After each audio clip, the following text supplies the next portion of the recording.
Hello, welcome back. Today we're going to be covering the SSG's entry-level sandblasting cabinet against the 50 litre compressor and see how well it does.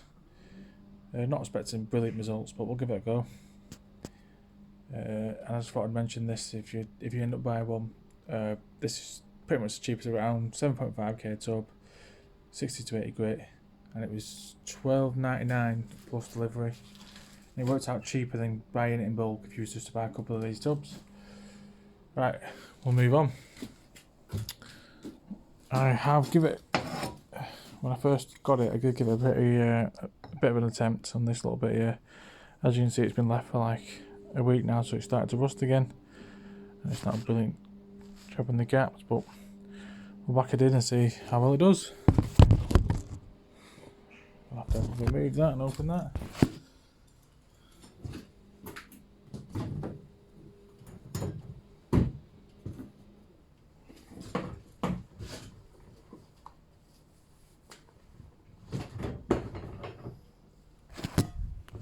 Right, we'll pop this on top. Yeah, we'll start with the back of it. And get it. A bit late, yeah. It's a bit tricky just because I'm going to be watching it through the camera on the phone. So we'll start here.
As you can see, it's lost quite a bit of compression I've gone along. I managed to do at least half of it, but you know, losing too much pressure and it just started slowing down how well of a job it was doing. We'll just wait for that compressor to stop. Right, the compressor's finally stopped. As you can see, it's actually, you know, I just mentioned about it being the compressor that lost pressure, but then if you look down the bottom there where the tube is to feed the grit through, obviously it's not getting it coming back down there, so there mustn't be enough inside the actual top box. It does leak out in little bits, like I said, the edges and stuff like that. You know, you're gonna expect that. It's only got 7.5 key in, because I assumed that'd be enough. I didn't end up buying any more. Should have bought more, but right, let me just put my mask on. I'll have a bit of it now. So, as you can see there, what the issue we're having here is that it's not filtering back through to the bottom. So that's our problem. So that's our problem with pressure. Because 1 second.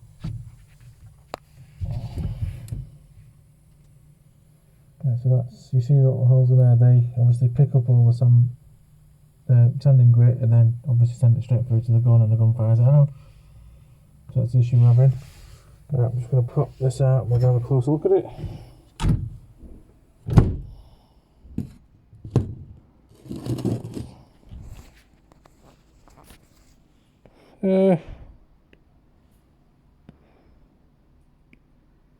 Still needs more work to it, I'd say, because I should compare them.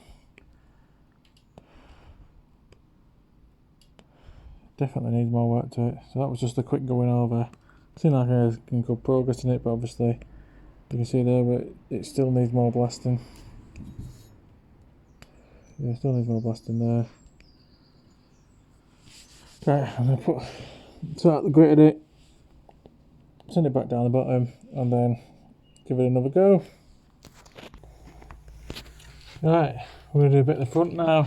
Obviously I will go over the back, but I just thought, just see how fast it clears the rust. This is from just trialling it out. As you see, you got some rust starting to grow back on there, but we'll see how well it cleans the holes and that. Right, I'll get to it. I've reset the sanding grit. Obviously it does need more on it because it's not filtering back down, which is obviously then losing pressure and so on. Yeah, I'll get to it. Right, I'll pop that out there again.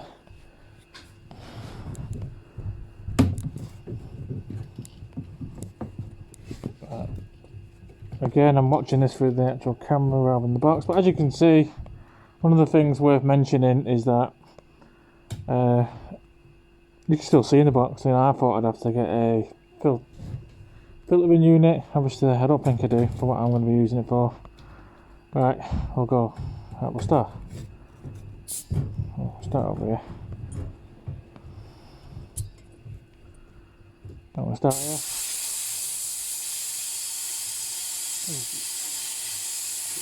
That makes some quite a good result.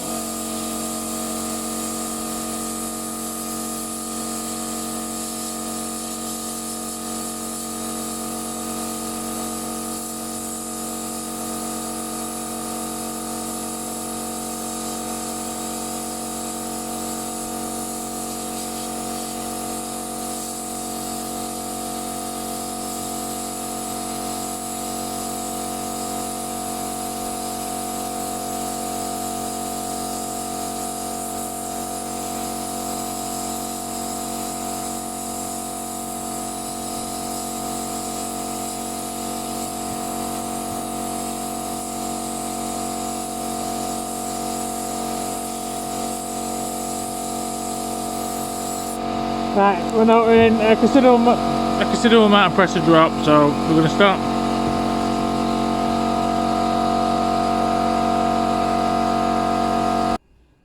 Right, compressor's finished. We're going to just have a look to make sure it's not the same problem as the bottom again. And again, it's the same problem as the bottom. I'll shut that up so it doesn't glare for now. It gets the wet. This is right with the light on. So visibility is just the light in the workshop. But again, the problem is it's the pickup tube in the actual gun it's going through so fast and it's not picking up. It's not filtering down to the bottom, so it's not picking up. So I'll just have to increase more of them there. But the compressor did an alright job. Obviously, you can see it comes on pretty much instantaneously. Which you expect with a 50 litre compressor. You know, I am decided to obviously upgrade my compressors. Obviously, I'm not doing it right away because it's, you know, I'll get stuff done with a 50 litre compressor. Obviously, you're going to burn out your compressor a lot faster because you're using the full potential of it, and you're going to, you know, it is a bit time consuming with cleaning them, but it still saves a lot of time actually hand cleaning them with obviously hand tools such as your wire wheels and so on. Yeah, I've decided which one I'm going to go for. I'm going to go for still single phase, and I'm going to go for 200 litre with a minimum of, I think it's 12 fad on the, which is free air delivery on the one I was looking for, which is I think it's a 17 CFM or 15 CFM with the actual free air delivery which you actually can use on the compressor is, like I say, it's a 12. As compared to what we'll be getting out of this 50 litre compressor at the minute, will be at least, you can imagine around But 9.5 CFM, obviously you'd have to work it out properly, but it's going to be around 7 CFM you can actually use. As I said before, I'm not no expert on compressors by a long shot, but a lot of places do actually just give you the CFM. That's not your free air delivery, which is what you actually get to use out the machine. I think SIP quote theirs. Yeah, SIP definitely quote their free air delivery. Workhorse quote theirs. Likes of SGS and that lot don't tend to quote theirs. I was speaking to them recently about their £300 90 litre compressor, which I was considering. I asked them what their free air delivery was. They never got back to me. It's the same as the Wolf one, the 90 litre Wolf one, or any 90 litre one. The same. You're going to get the same one. It is the same one as them. Obviously, they're all just made in the same factory and just rebranded for when these companies go and buy them in bulk. But one of the things to mention about them, I've done a fair bit of research on them now, and I spoke to one guy who was using it for portable air spraying, and he said it only lasted him 3 to 6 months, and he's had 3 of them. There's a few reviews online with the Wolf one saying it wasn't worth it, and it's had leaking gaskets and stuff like that. I'm probably going to go for, like I said, a Workhorse. I mean, I'm still not decided what I'm going to get out, what I want out of the compressor. I've not decided which brand yet. Going to do a bit more research there, but because the Workhorse one I was mentioning that there's 11 to 12 free air deliveries actually. Obviously, they do the same compressor among other brands. I think with Workhorse, I think it's actually built in the UK. I mean, that's the one I reckon I'm most likely to get, but I'm still going to have a look around. I'm going to ask a few questions and see where we go from there. I will be doing more videos on this. Obviously, I will do a part 2 of this when more thingy arrives, more grit. But overall, I'm impressed with the results. You can get by, depending obviously if you're only doing small things, you can get by on just a 50 litre compressor for a short period of time. Obviously, eventually it's going to just quit on you due to obviously the heavy use of it. But yeah, like and subscribe. I'll be doing another video shortly. Obviously I'll be doing the part 2 and more. I'll see you later.